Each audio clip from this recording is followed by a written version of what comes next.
What is good, people? Welcome back to Off-Field Antics and another edition of that FPL show. Game Week 6 is coming up, and in today's episode, we are going to be taking a look at what happened in Game Week 5 and looking ahead to tomorrow's Game Week 6. I am joined by the man in the shadows. Some call him Batman, I just call him Rod. How you doing, mate? I'm good, mate. There's a cost of living crisis on, so I've had to turn off 2 light bulbs. I'm good, mate. It's been an interesting week.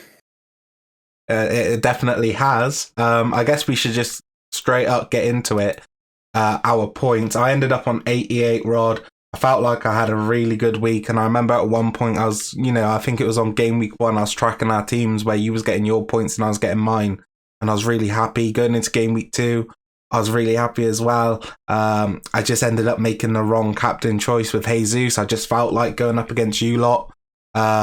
It was probably the right choice because, he's been pretty much shit hot this season and Villa have been the exact opposite. The right choice would have been Haaland. So I'm a bit disappointed in the fact that I didn't do that. Salah for you, though, was your captain, Rod, and kind of bailed you out with some absolute bullshit in the Newcastle game. It's variance, mate. That's what happens with Salah. He can do fuck all. I mean, at Bournemouth, he should have scored about 1 million goals, missed a sitter. Obviously, he got a second late assist against Newcastle, but with Salah, mate, anything can happen, and he's taken 2 bonus with 2 assists, 2 bonus. He's finished on 20 points captaining him. I think the right choice was Haaland. The second choice was either Cancelo or Salah, and the third was Martinelli. Martinelli was up there. You're learning Martinelli, 10 points. Slowly but surely, you are learning off the best. But overall, mate, it was a very high-scoring week. Yeah, it was. And I mean, I was kind of falling. I was kind of falling behind in our league. The gap is still there, obviously, because you had a brilliant week and kind of extended the gap on some of the other guys. I clawed back a point though, so I'm very happy with that. In terms of the upcoming game week, Rod, it's going down tomorrow. Are you going to risk it and make any moves for any of the new transfers that have come in? Because personally, I haven't. My only transfer I've made is Aronson in and Leon Bailey out. I just felt like for me, Leon Bailey, I still rate him as a player, and if Villa are to get rid of Gerrard at some point this season, there's a high chance I might bring him back in, because every time I've seen him this season on the ball, he seems electrifying. And I just like him as an asset in FPL, especially now his price has dropped so low. He might be someone I go back to later on in the year. I brought in Brendan Aronson, though. I think you look at their fixtures, they got Brentford away, and I feel like they got a fairly decent run, Forest, and then they got United, Villa, and Crystal Palace. I'll probably be wildcarding before then. But for me, I just feel like he's the perfect sort of guy to kind of flip with Andres Pereira. So keep one on the bench and start one weekly. And other than that, I'm pretty happy. For me, though, I did make 2 changes coming into the last game week in Game Week 5. And Game Week 4 had an absolute shocker, getting only 60 points. So for me, it was time to take out Saka and Ruben Diaz. And I brought in Dallo and the main man, Raheem Sterling. My thoughts behind that were United were looking a lot stronger in defence, and I think they proved that even more against Southampton, putting in a very solid shift at the back. And Raheem Sterling, with the Chelsea side that went out in Game Week 5, I was looking at the team and I was only thinking there's only one man who's going to get a goal here, and it was Sterling. And I was kind of proved right. They have brought in Aubameyang now, so it's going to be interesting to see, how quickly he gets into that starting 11 and what sort of quality they can provide him with, because if they provide him with quality, he will score goals for sure. Yeah, unfortunately, he is still out for around 4 or 5 weeks. But yeah, I brought in Adam Forshaw. I did have fun. I brought in Harrison for Rodrigo, so a Leeds asset similar to you. Aronson was on my mind. I really like the Aronson pick. It was a really hard one between him or it was Aronson or Harrison. I went for Harrison. I think Harrison's on set pieces. He was a bit cheaper than Rodrigo. But overall, I've benched Ben White for the weekend. I think United isn't as easy as it looks on paper. I think you've improved defensively. Yeah. You brought in Brazilian Saint Maximum, which is always going to be nice to watch. But I think the big one, mate, is who are you captaining this week? Yeah, for sure. I think with the fixtures, it's a bit of a tricky one. I'm kind of mixed right now between going for Haaland and Cancelo. I think they're both brilliant options. Like you said, I think Jesus, he kind of let me down last week. And I think you look at Arsenal United and the fact that it's at Old Trafford kind of makes me feel quite confident as a United fan. I actually think we're going to get a result there, whether that be a draw or a win. Yes, they've been in brilliant form, but I just don't think they're the options for this game week. Salah away at Everton. I know Everton have been shit, but in all fairness, so have Liverpool. They really struggled against the Newcastle side that was missing arguably their best players. You look at St. Maximin, Bruno Guimaraes, and Callum Wilson. For me, I'd like to stay away from Salah this game week. I would love to captain one of my midfielders, but I only have Sterling and Aaronson left, and I don't think they're necessarily great value for a pick. In defence, I think Trippier is a shout. Crystal Palace at home. He does take the occasional set piece. You saw him bang one against City. But for me, it's definitely between Cancelo and Haaland. Right now, I'm leaning towards Haaland, but I really do think Cancelo might be the choice this week. Yeah, it's a real tricky one. Cancelo is probably one of the fittest City players. He's more than likely going to play most games, and I think a clean sheet's almost locked in. The only way Villa are going to score is from a corner, but not a headed one either. Not headed directly from a corner, mate. Pep's come out and said about how Haaland's only 22, recovers well, he's not 32. So, yeah, but they have got Champions League midweek, which does put me off a little bit. But it's interesting that, say they do play Julian Alvarez instead, he is older than Haaland, which is a bit crazy to think. But Haaland's a different beast, and I think he either plays 60 or plays 30. It's hard, but I think even in 30 minutes he can get at least a goal or two. But I have got that thing where I hate captaining strikers, so that could play a big part. And Salah is the early kickoff, and that could ruin my weekend, mate. So I've got a dilemma. Yeah, what do you think about Cancelo then? Do you if you were ranking the captain options this week? For me, in my squad with the players I've got, I'd probably say it's Haaland, Cancelo, and then probably Trippier. With your lineup, I know you got quite a different team to mine. If you was to rate your top three at the moment before going into the game week, does Salah even make it in there? To be honest, mate,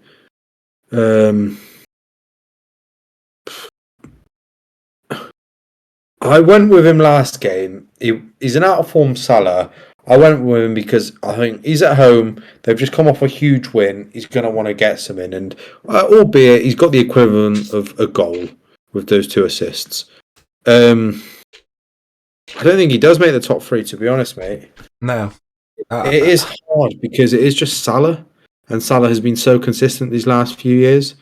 But that's the thing, though. I think people are forgetting what happened at the end of last season, because since the turn of the year and the African Cup of Nations, in my opinion, Salah hasn't been the player that he was at the start of last season.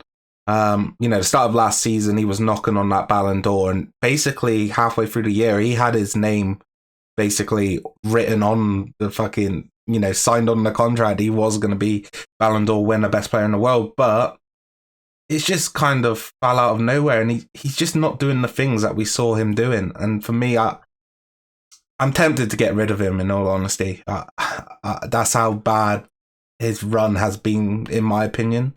I just don't think he's the same player that he was. Maybe I'll be proved wrong, and it's kind of like blasphemy in the fantasy world saying you're going to take Salah out, but I wonder, is there a better option in there? I'm thinking, should I maybe go and look at getting KDB? Son even. I know they haven't been in a great... Well, KDB's been in good form to start the year. Son hasn't been in the best, but I just feel like he'll get running pretty quickly now. Yeah, I like the Son shout, especially Spurs. If they get flying, Son's always going to be at the helm of things. But currently, I can't sway it from Salah.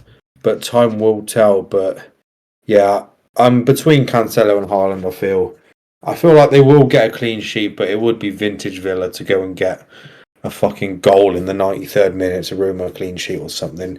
And I have been told that Cancelo's been playing a bit more deeper this year. He's not taking up similar positions, which is annoying. But I think against Villa, mate, you can just do whatever and you'll probably get away with it. So yeah, it's Haaland or Cancelo, I feel.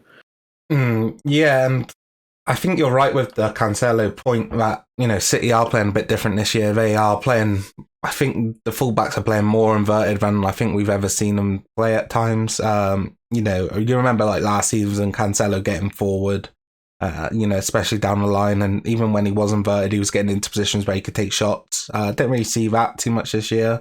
It's nice to see that they're actually starting to work towards Haaland, because I felt like in some of the early games there were chances to pass to him and they just completely missed him out of the play. But now back-to-back hat-tricks in 2 game weeks, it's kind of insane. I guess we should look at some of the results which happened, Rod, and it's a tricky one, but I'm going to start with the Arsenal Villa game. I watched parts of this game. I kind of scanned through all of the games which I could. What's going on with Villa at the moment, and how long can Steven Gerrard stay at the helm? Oh, mate, it's just carried on from the end of last year. And people are blaming it on Michael Beale going to QPR, and that narrative is dead because we were shit with him. We were shit for about 6 or 7 games before the end of last season, and he was there. So don't give me this bollocks about Michael Beale at QPR. He was all the tactics. Of course, he had an input, but it's not solely down to him. I just don't feel like we still haven't really got a system. And I think Gerrard's almost been there 12 months. He should at least have a style of play, which his style of play is incredibly narrow. You can't play that style of play against every team. It doesn't work. You go narrow, you're just exposed. And that happened against Arsenal. And they were probably unlucky not to score 4 or 5 at least. They had so many chances. Martinez, a couple of howlers, but I can't blame it on him. It's a collective performance. And we go and score jammy from a corner. Undeserved, and then 71 seconds later, they're at the other end. Mate, they played us off the park, which it looked frantic. The players have got no confidence, and I went into the game expecting to lose, and I go into every game expecting to lose. Even last week against West Ham, we had all of the ball. We did fuck all with it, and it's crazy to think this because of the amount of quality we have on the pitch. I've said it before multiple times. This is probably on paper one of the best Villa sides I've seen in my life, and we just look arse, mate. And how long has he got? I think he's got 2 games. Yeah, I think I want to think there's comparisons to Arteta. Arteta was in this position, but the owners are putting a lot of money, man. Like, I feel like Arteta had. I still don't actually rate him that highly, which is kind of, I guess, criminal in some ways. But he showed glimpses, I guess you could say.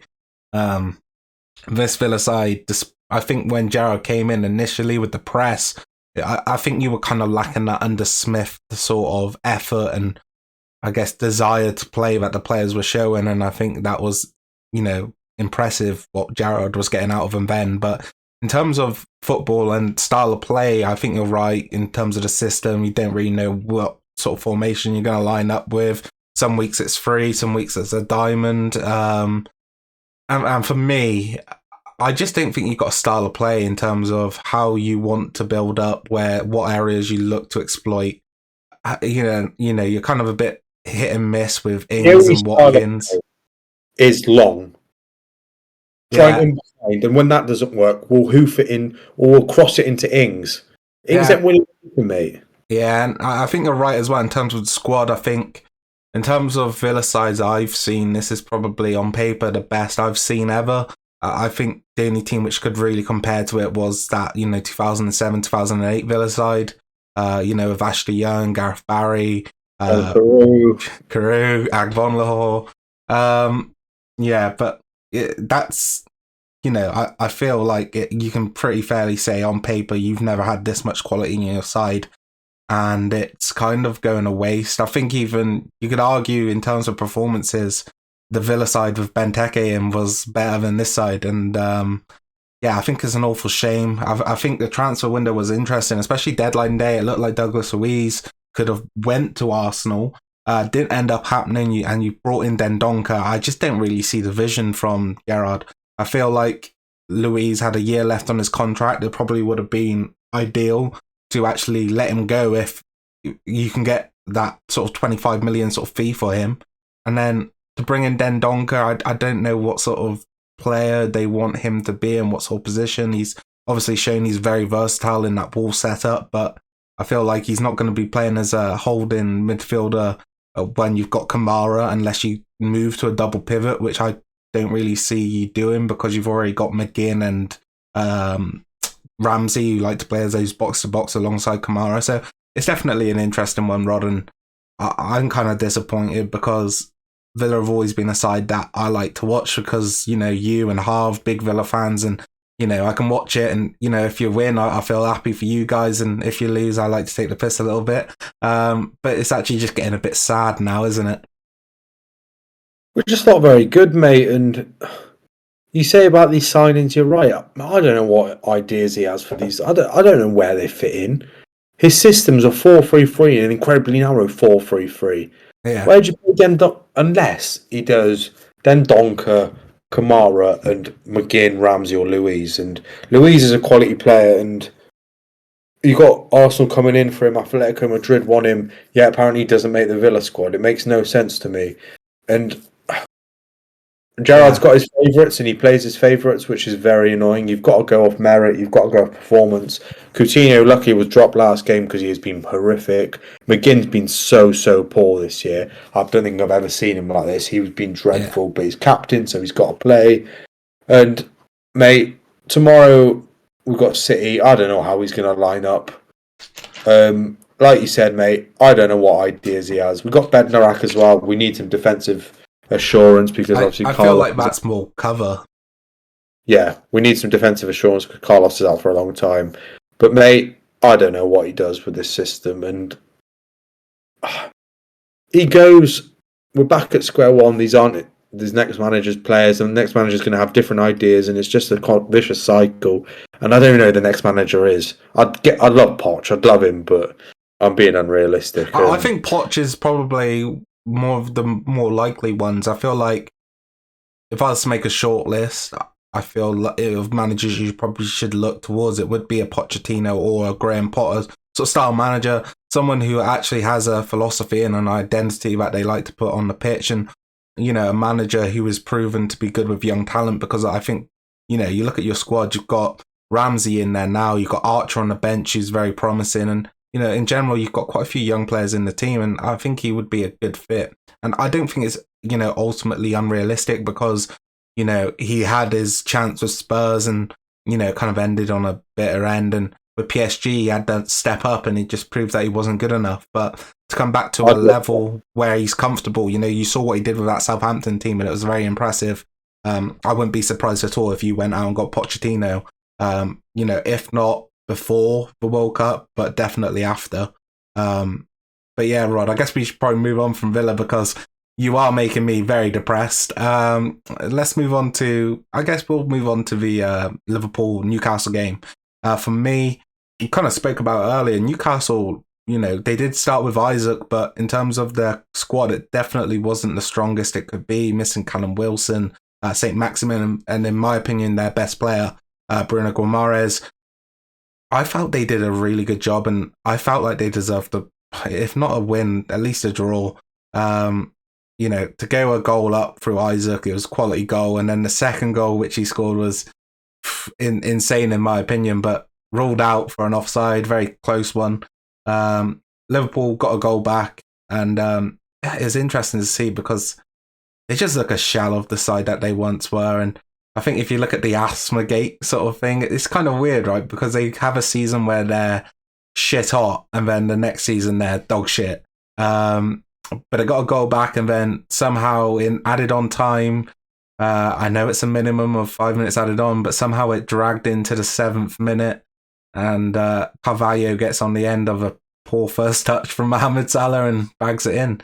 But I think ultimately some bullshit happened in that game, and you've always said to me about this theory that big teams get calls, and as a United fan and as a fan of a big team, I'm always like, it's bullshit, right? But I actually watched this documentary on Netflix. They have these documentaries called The Untold or something like that. And there's one about this NBA referee fixing games. And I am convinced now that bigger teams do get some decisions go their way because of this. And, you know, in the documentary, it's talked about how he was, when he's starting off, he's trying to be the best ref he can. He's calling every foul he sees. And he gets the people who are higher up in the NBA come down to him and say, you can't call a foul on him because he's a star player. And I feel like that was some bullshit. What are your opinions on it? I didn't completely manage to catch the game, but from what I've heard, I think Nick Pope went down for a few minutes, and that time was added on, and maybe Liverpool scored outside of that time limit. But it's that FIFA where it says +1 and you're in the +4. FIFA time, your foot champs, about to get gold one, mate, and they score. Do you know what it was? Because I was thinking, because Newcastle had an attack and Joe Linton went down the right-hand side, and it was like 6 minutes into the added on time. I said, this is going to be harsh on Liverpool now if they concede. And they ended up going up the other end, having a chance, getting a corner, sometimes even blow when it goes out for a corner when it's late on. But they let them take it, and then they score from it, and I was just like, it must be so devastating. But I mean, I thought Isak was fantastic. He looked so composed. Brilliant first goal. Took it so well. And second goal was a great goal as well. Unfortunately, was offside but great composure and great finishing. And if that's what's to come, then flipping it, Newcastle fans are in for a treat. And they went to with Liverpool. So I'm so impressed with Newcastle, and I don't know how far Eddie Howe can take this. I think he's proven that he's a really good manager. Is he elite level manager? I think he's yet to prove that. But what he's getting out of this squad, yes, they spent money and they brought in a lot of quality, but to be fair, that was a lot of the players that, you know, he had when he came in against Liverpool the other night, and they were really impressive. I think they look like a really well-drilled side, and you know, I do expect them in the future to probably go out and get one of the top managers in the game at the moment in time, whether that's someone that we already know about or someone who's yet to come. But he might be here a lot longer than expected, man, because he's doing a great job of what he's got. And I think if they keep giving him quality in the window, it's only going to be up. And I think, you know, the expected sort of timeline was, you know, around 4 years for Newcastle to make it into the top four, or, you know, 4-6 years to make it top four. I don't think it'll even be that long. I think they look really fucking good.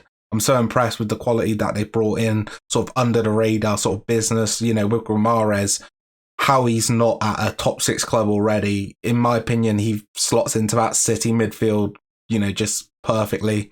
Just so impressed. And for Liverpool, kind of the opposite, man. They got another injury now in the midfield with Henderson, is someone I don't rate as a footballer personally. I think as a passion merchant, you know, you can get away with it. But, you know, they looking shaky. They had to rely on some young players. I think Harvey Elliott was probably their man of the match in the game. I felt like he did a really good job. And Carvalho coming on, getting a goal late on. But this side is not the side that we have come to terms with seeing on a regular basis. And, you know, how big of a miss is Mane? I'm not too sure. Nunes, I think he definitely would be more of an option if he wasn't so stupid to get sent off because of how athletic and physical he can be.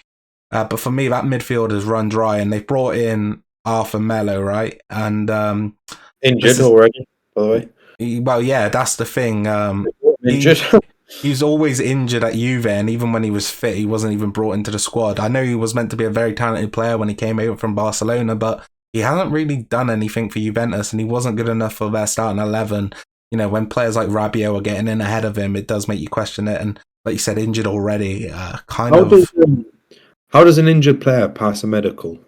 Well, a medical isn't like, oh, you've got an injury. It's more like to say you've got a recurring knee injury, and the likelihood is that it's going to occur again, so we're not going to take a risk on you. But, you know, it's just to make sure that you're physically fit, and there are the injuries that they know about. They can check on them. I think. I think Jamie Carragher did a video for Sky Sports when he went and did it. I think that was a pretty decent video.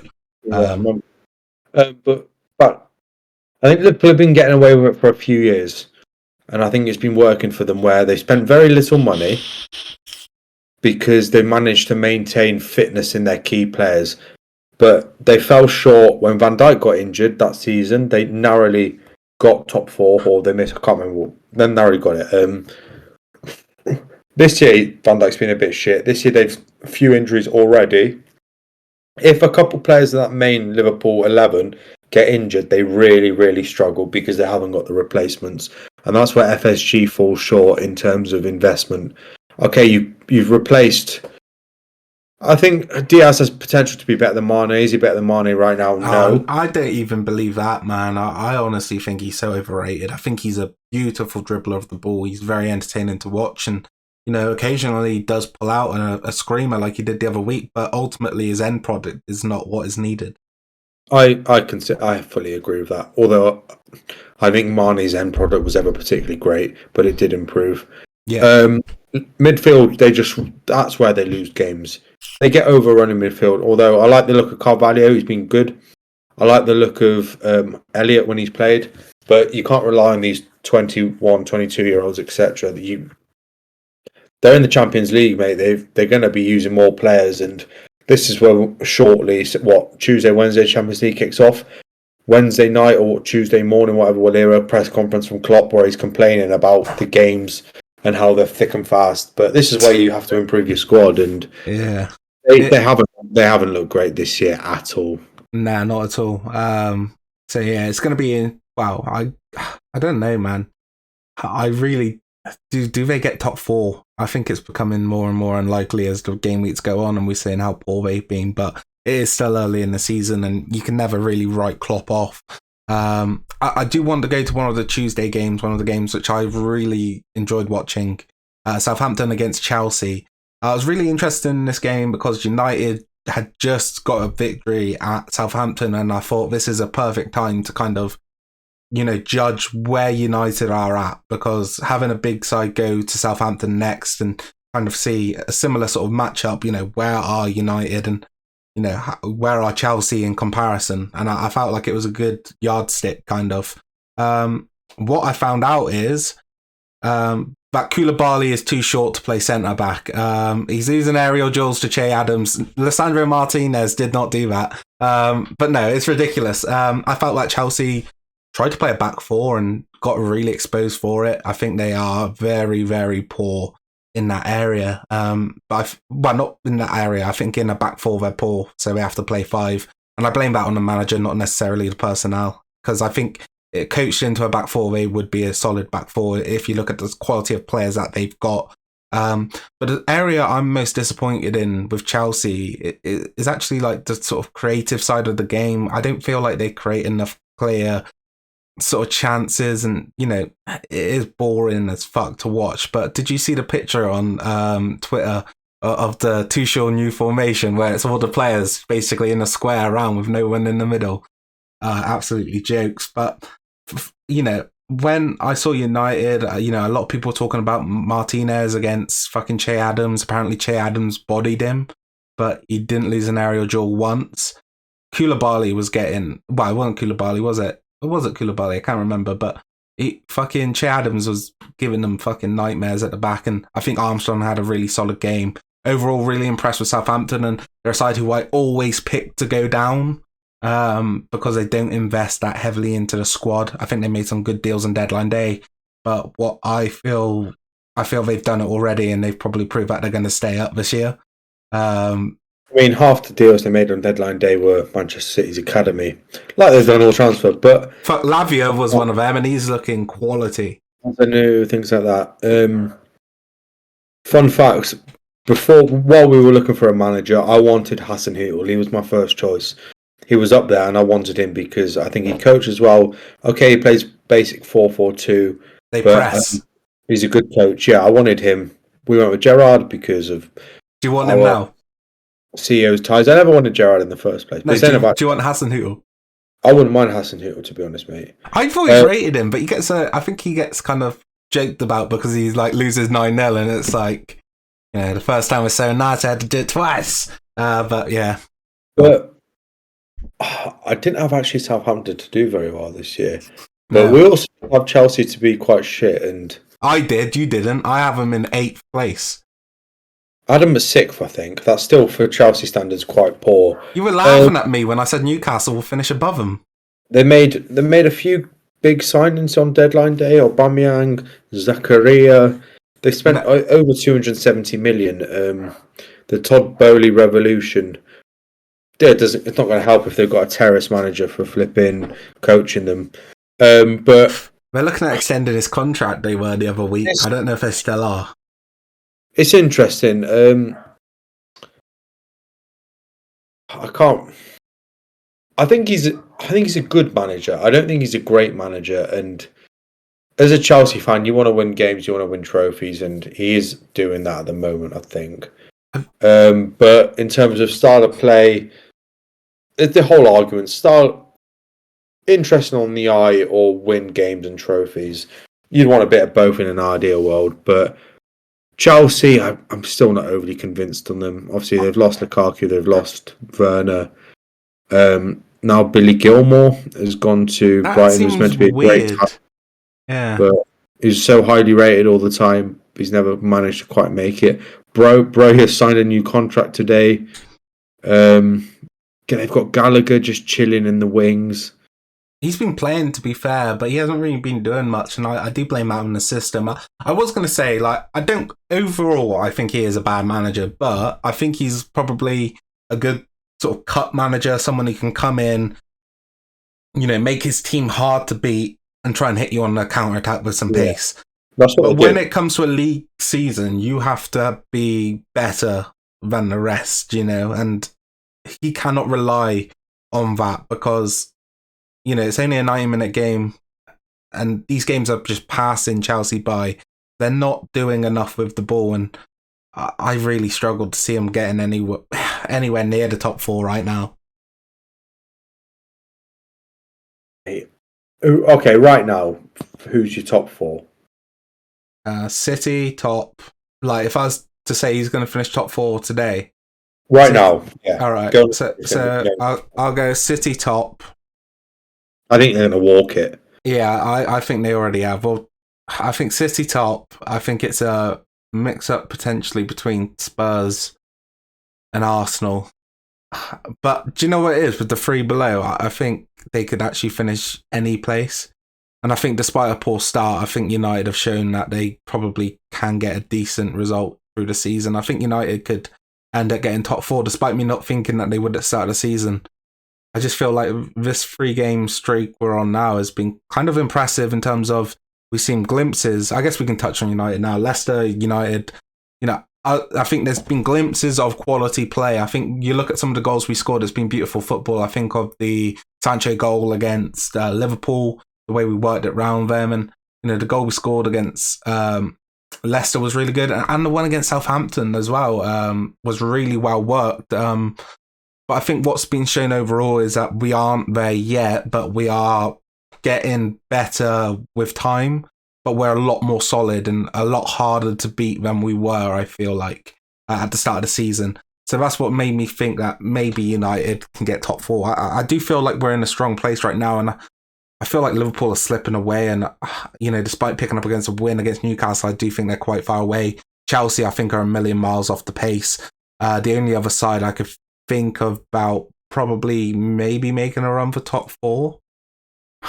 I mean, I don't even know if there is one. I think it's, Newcastle might. I knew you were going to say that. I fucking knew you were going to say. I think you're gassing them a bit too much. I've been really impressed. I've watched a lot of Newcastle this season. I've actually watched all but one Newcastle game. I watched the first game of the season and stuff like that. And I think what they've got at home is very solid. And, I do think they're going to have the occasional draw like they kind of showed against, I think it was Wolves, where, nothing really happens. But I think if you take the game to them, it opens up. I think they're dangerous. Maybe they don't have enough depth to maybe get into the top 4. But, I mean, Chelsea and Liverpool, I just don't see it. I really just don't see it now. We are Liverpool are the one that could. Chelsea, no way. Liverpool, maybe. Okay. Yeah, United spent 200 million this transfer window. Yeah, I wouldn't have said that we get it before the transfer window. I think you made signings. Good signings, but bad window in my opinion. Like the fact that we're making deals so late, these deals should have been done. You could have had Anthony done like a month or two ago, and the price would have been a lot less. But you fucking waited and waited because you waited until the Glazers out movement, and then the Glazers out, and then they're fucking spending money. Look over here, don't look at this hand. And like we've done our business too late in terms of these players should have already been in the squad and should have been there for pre-season, at least a majority of them.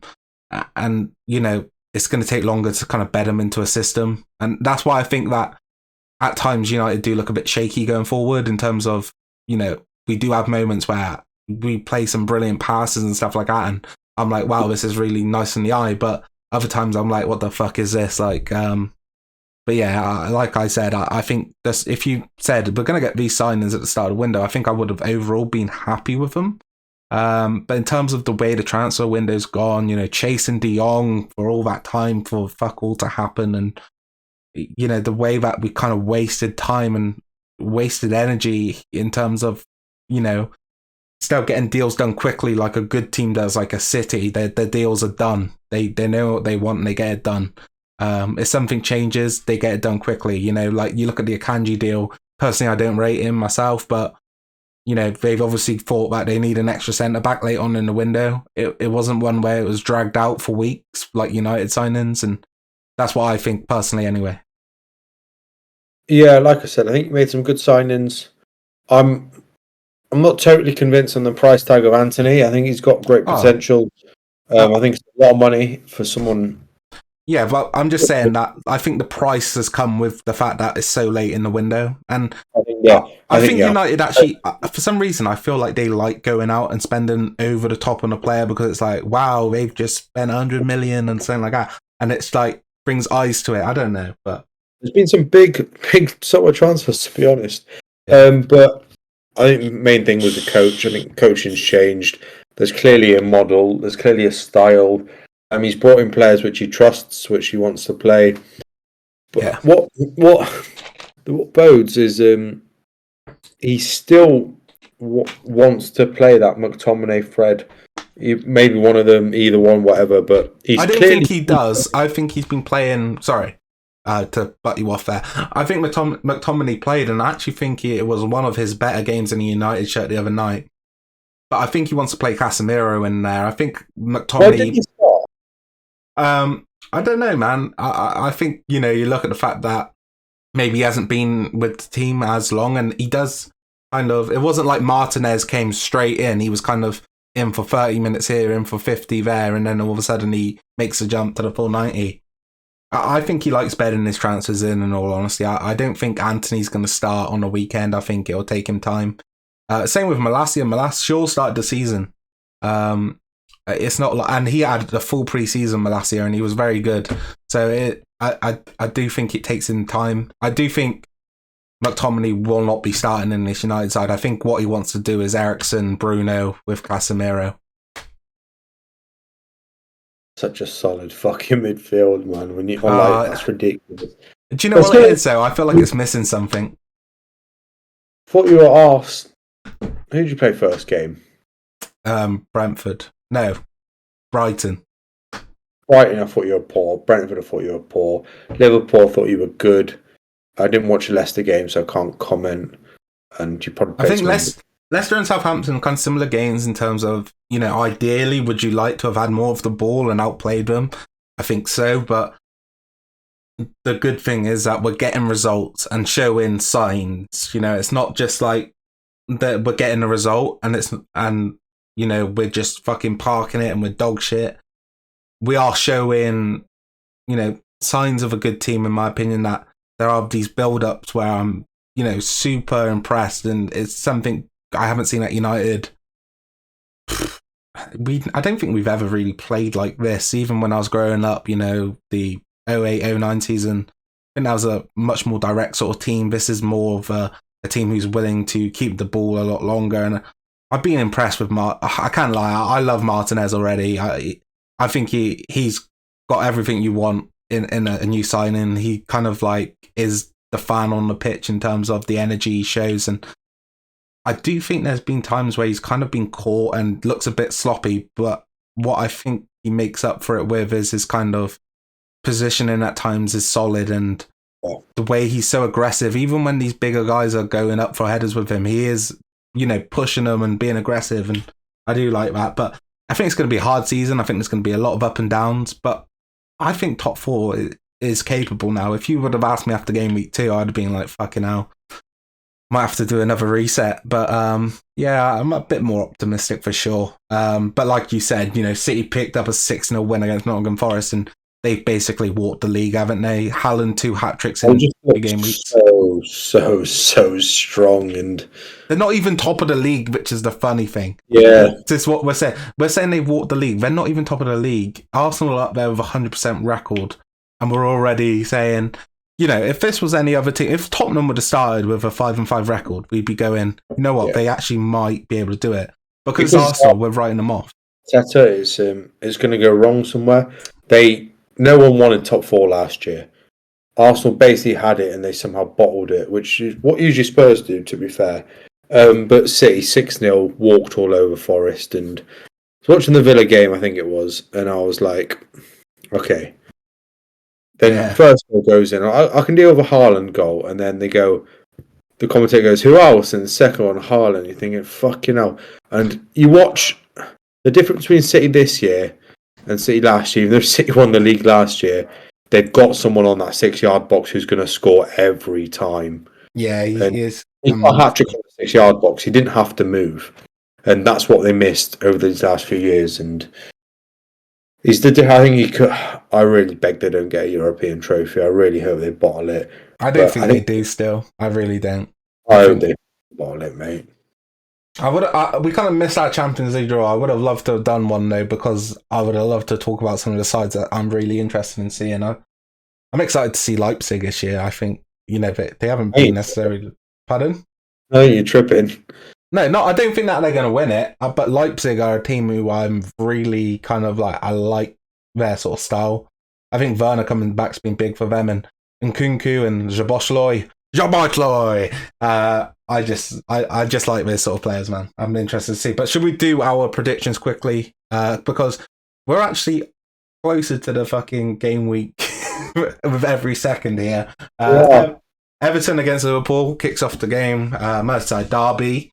I think Everton have looked. I think better. They've actually they've made some good signings.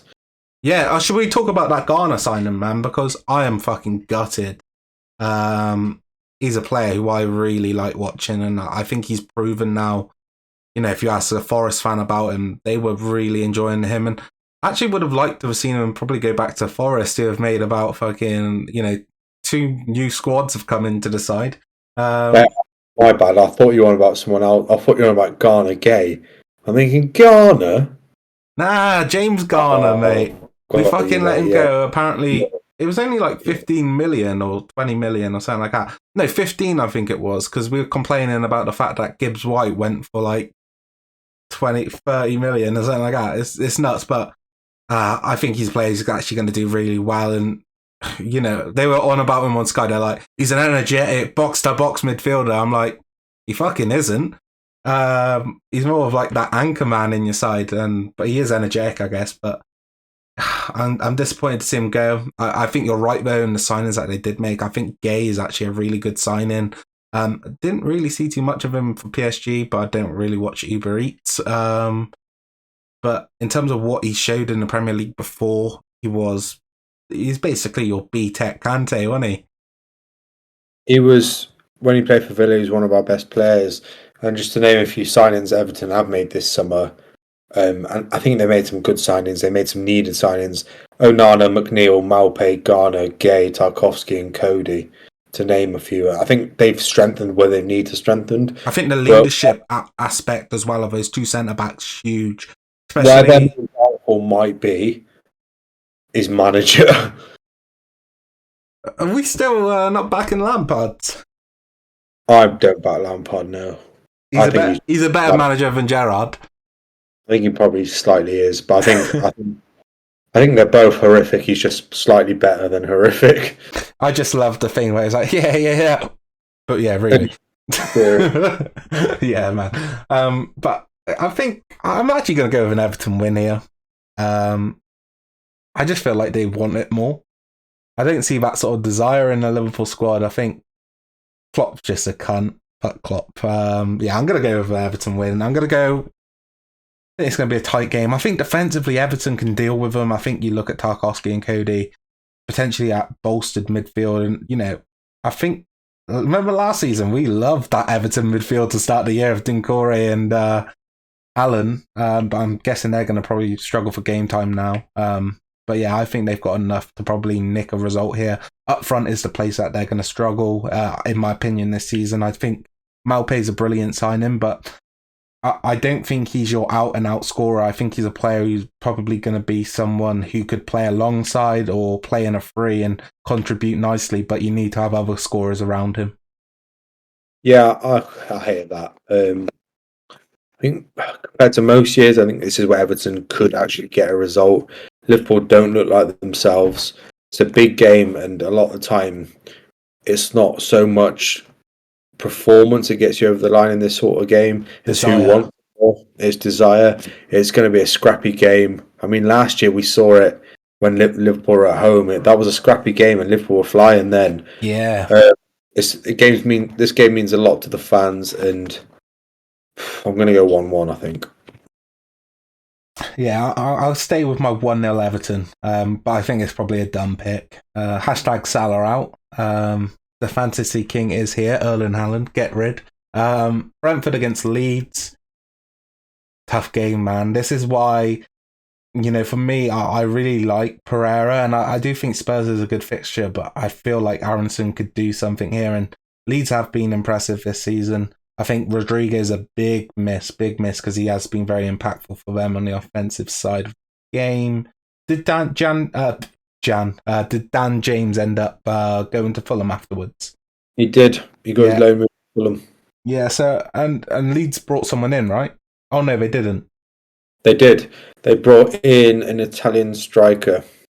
Okay, that's not going to change much. But yeah, I like Leeds. I like Brentford. I think this is a close game. I'm actually going to go with a high score in 2-2 draw. It was. I think it was a 2-2 draw. It was the last game of the season last year. Leeds clinched it to stay up. It was a very thrilling game. Rafinha scored, actually, I believe. Who did? I think could go either way, in my opinion. I've been really impressed by Leeds. Marsh has coached them really well. They look really well drilled, and the main thing is they look far more balanced. And Frank is one of the best managers in the league. As always, Brentford look drilled. Know what each other's job is. I'm gonna go 2-2. Yeah, you can hear the commentator saying it right on final score. Brentford 2, Leeds United 2.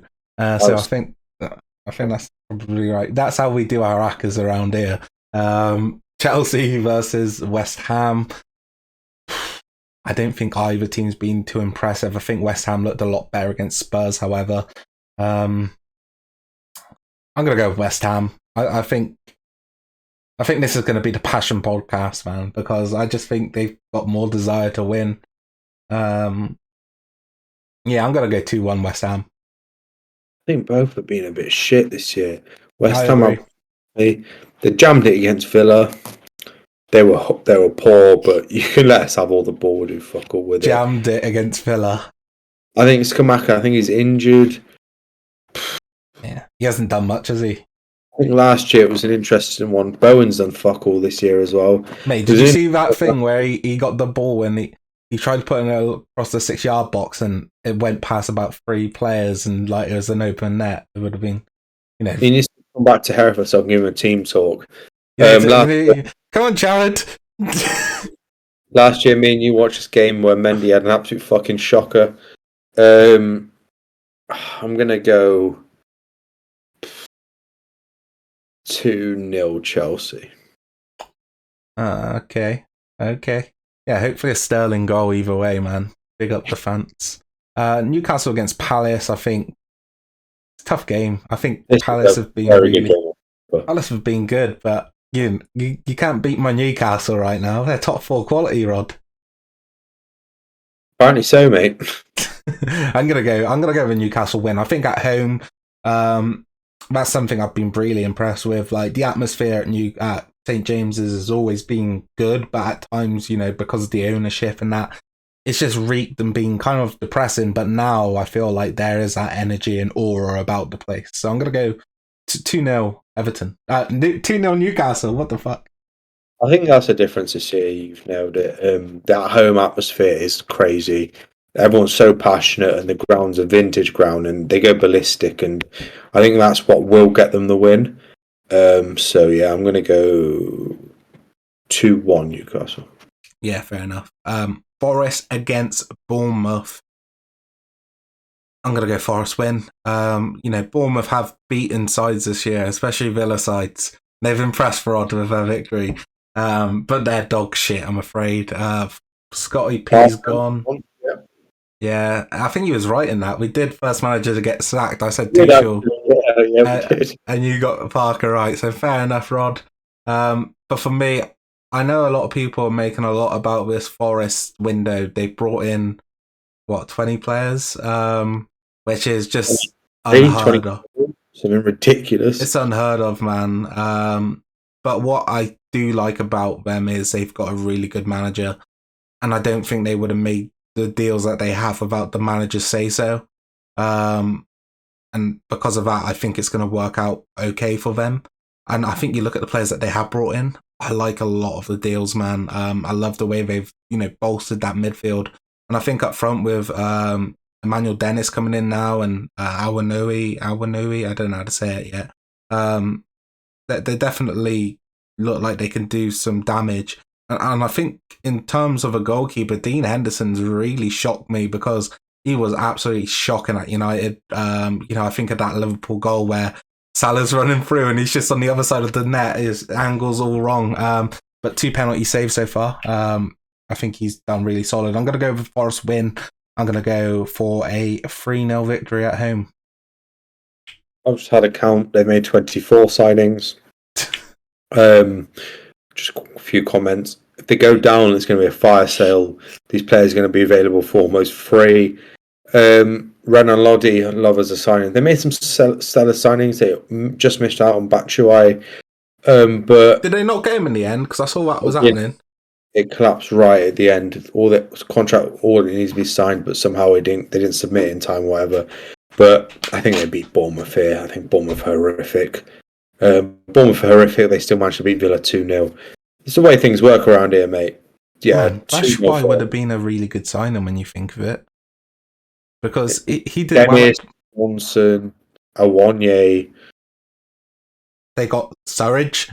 Surridge 2-0. Yeah, Forest. Forest. All right, Spurs, Fulham. Fulham have been one of the most impressive teams. I think Marco Silva deserves a lot of praise, and I think in terms of being a yo-yo club, which they have been, they've kind of got to the point where, they were coming up and they were picking up talent, but when they've gone down, they've been able to hold on and maintain the sort of squad that they had. So it's just, they're getting better and better each time they come up. And now they've reached final form and they look solid, man. I think, I'm talking to my mum, I'm like, I think Andreas has been really good for him. And she's like, I think he's shit.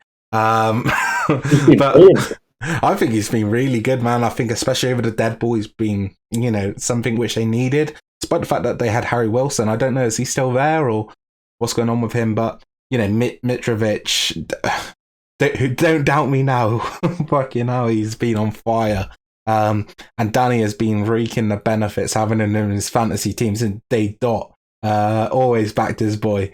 I'm actually going to go for a Fulham win here. I'm going to go 2-1 Fulham, although it will be hard because I think Spurs are quite solid at the back.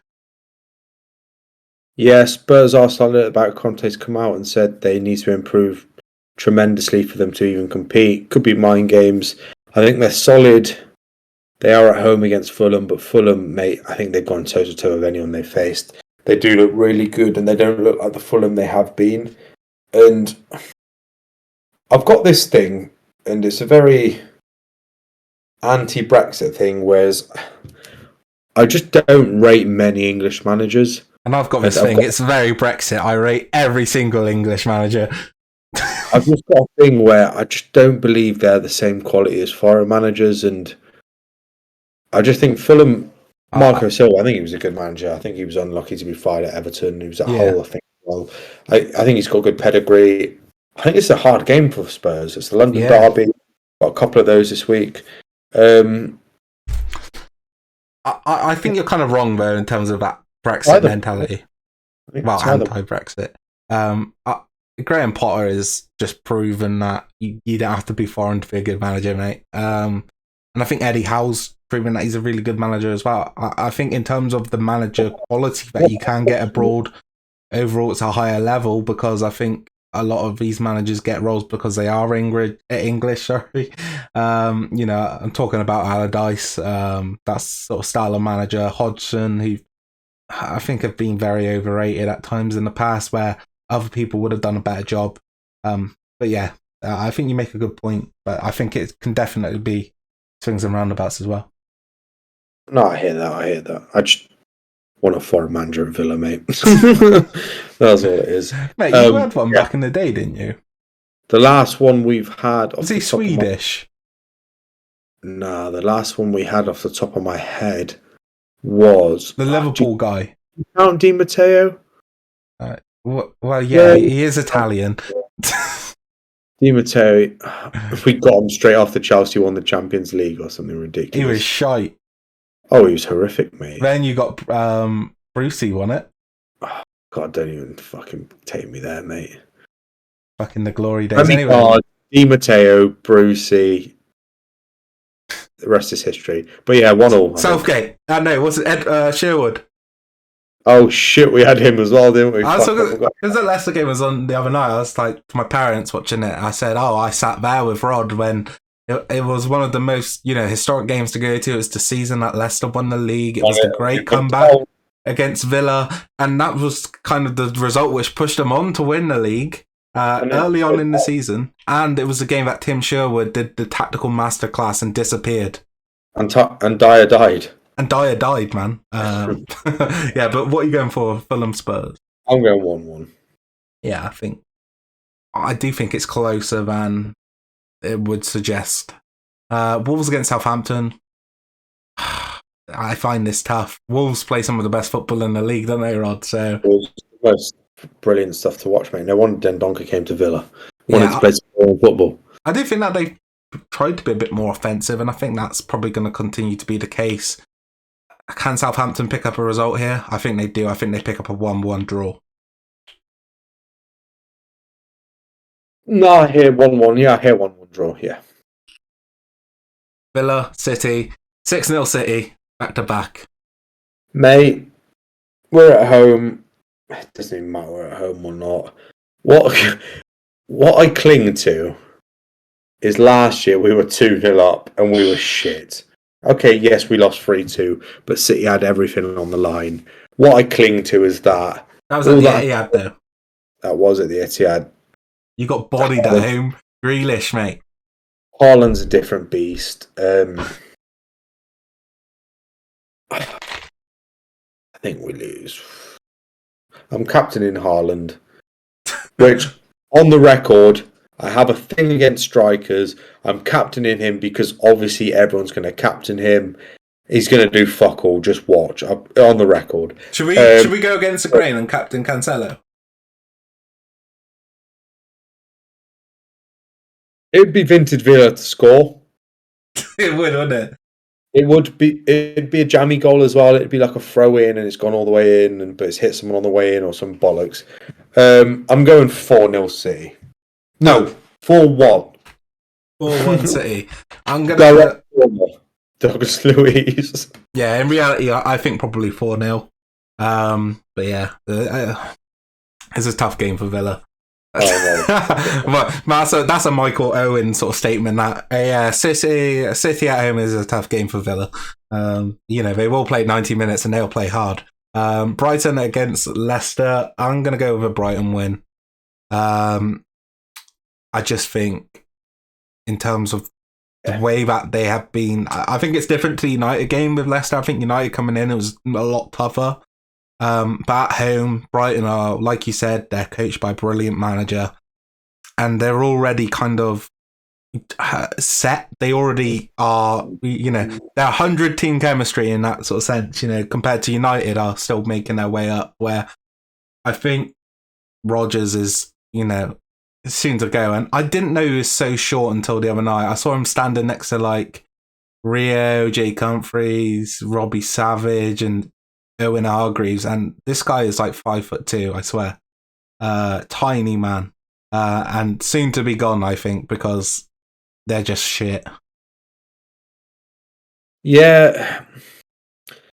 Well, it's annoying because Brighton just do look very good, and on paper their squad I don't think is particularly great at all. What he's doing there is so admirable. He's doing so well. Leicester, on the other hand, I think they look arse, and Gerrard's probably the next one to go, but I don't think Rodgers is far off. And like we said at the start of the summer transfer window, we can't quite work out what's going on there, where there's some really weird things. They haven't invested. They've sold some players. Schmeichel for 1 million. He's one of their better players. It's but he's also like 36. So he's still one of their better players. He's passion merchant. I'm not going to be biased or not, but I don't know how this game has personally been selected for television. Because it's on Sunday. But I'm going to go Brighton 2-1. Yeah, I think you make a good point. It actually, do you know what? It could have been a good television game if Leicester were at the level that you expect Leicester to be, because Brighton have always seemed to impress, and when Leicester are on, they're a good side normally. We go to the main event of the evening: Manchester United against Arsenal. The late kickoff on Sunday. Always a Sunday at 4:30. Always. Yeah. You know what? If you would have asked me, looking at the fixtures, I would have said this would be a bad game for United.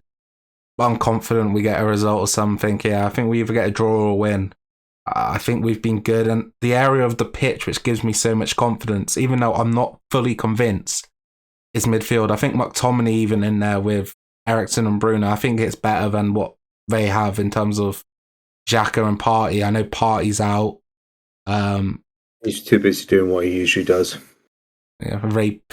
Allegedly. Yeah, I'm gonna go with United win here. I'm gonna go 2-0 United. That's brave. Do you know what it is for me? I do think we score against them. I think that we could concede, but the defense has been solid. I think we go 3 clean sheets on a row. But very optimistic.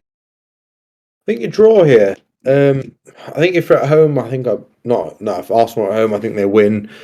Emirates has been rocking, and that's really something we haven't seen, because it's been one of those stadiums where the atmosphere's been pretty dire, in my opinion, over the years. The occasional moment to rock, because of the way it's shaped. It's a very hard stadium to rock, which means clearly something's going on and they're doing something right. The atmosphere was crazy the other night there. You could hear it come through the TV, like the way it was. It was sick. I think Arsenal fans should be optimistic, man. But I don't know why I feel so confident, but I do. I think draw's fair. I think that's most likely. I think that's what's in my head. I'm trying to work out just what score line. I'm gonna go 2-2. I think 2-2. You've impressed me as of late. You impressed me against Liverpool, which basically the main turning point for me. You look really, really good. I don't see us conceding. Liverpool. But nah, I think 2-2. I like draw. I think if it's a draw, I think it'll either be 0-0 or 1-1. I just don't see United conceding 2 goals. David De Gea too good. Martinez too tall. It just is what it is. But yeah, I think a 1-1 would be good. I'm gonna go 2-0 United still. ultra confident. I hope Casemiro can get a start, because I think when he's on, some of the passes he's been able to play is just so far above what we've seen in that CDM sort of role, that defensive midfielder. I said it to you when you made it. It's a huge signing. I think like the range of passing, like the first game against Southampton, he came on, he got the ball, and he just fizzed one into the strikers, and it was absolutely brilliant. But yeah, super optimistic. Hopefully something will happen. Thanks for joining us once again, Rod. It's been another delightful Friday evening, Friday football picks. But yeah, thank you for watching. Please leave a like and comment down below letting us know who you're captaining this weekend. Subscribe to the channel so you don't miss any of the upcoming content. And we'll see you later on. Peace out. Have a good weekend. Good luck.